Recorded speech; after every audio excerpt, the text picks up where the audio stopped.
المدينة القديمة اللي كتواجد في تراب مقاطعة سيدي بليوت. كثر هاد اليامات إذا الهضرة عليها، وكاين مجموعة من الأمور اللي كتعلق بالمدينة القديمة، إذا كاين مشاكل ما نكروهاش، ولكن ما خصناش ننساو واحد المسألة مهمة، وهي الهدف الأساسي ديال السلطات وديال الجماعة وديال المقاطعة، وهو إعادة تأهيل المدينة القديمة. راه إعادة تأهيل راه فيها معنى، يعني وثقيلة هذا المعنى. شنو هي؟ يعني أننا كنخدموا وكنديروا المجهودات الكاملة باش المدينة القديمة تكون في حلة جديدة.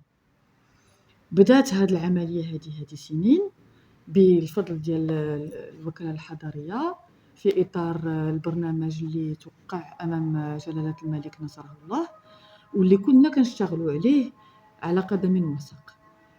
فاش كيتجلى هذه إعادة التأهيل؟ أولا المنازل آيلة للسقوط خاصها تهدم، منازل اللي عندها الهدم الجزئي خاصها تهدم فيها الجزئي وتعاود تأهل. إذا المدار السياحي خاصو يتصوب. كاين مجموعة من المباني السياحية والثقافية والاجتماعية اللي تم البناء ديالها، والحمد لله الأكثرية ديالها راها تبنات، وباقي واحد الشق آخر، وباقي واحد الجزء آخر مازال ما تبناش وقرب يتبنى منه. المتحف إذن دار لا ميزون دو لا فوتو اللي غادي يكون واحد المركز ثقافي جميل جدا، وكاين مراكز اخرى ديال الصناعه التقليديه الى غير ذلك. اذا هاد البنايات وهاد المنشات تم الانشاء ديالها، والحمد لله راه هي كتشتغل ورجعت بالمنفعه الكبيره على الساكنه ديال المدينه القديمه، والمنفعه الكبيره على الساكنه ديال الدار البيضاء بشكل عام. اذا دابا كاين واحد المشروع اخر ديال الصباغه، كاين مشروع اخر ديال اللي كيتجلى في الاناره الى غير ذلك. بالنسبه للمشكل الكبير اللي هو اجتماعي محض، كيتجلى في كون اذا العائلات اللي كتسكن في هذه المنازل الآيلة للسقوط ما عندهاش الامكانيات باش تستافد وتاخذ هذوك المنازل اللي داخله في اطار البرنامج ديال الوكاله الحضريه.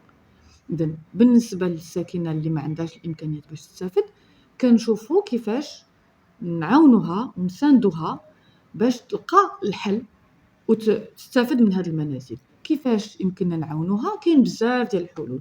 أولا يمكن لنا نشوفوا مع الأبناك اللي كتعطي القروض، حيت كان واحد الاتفاق اللي كان دار شحال هادي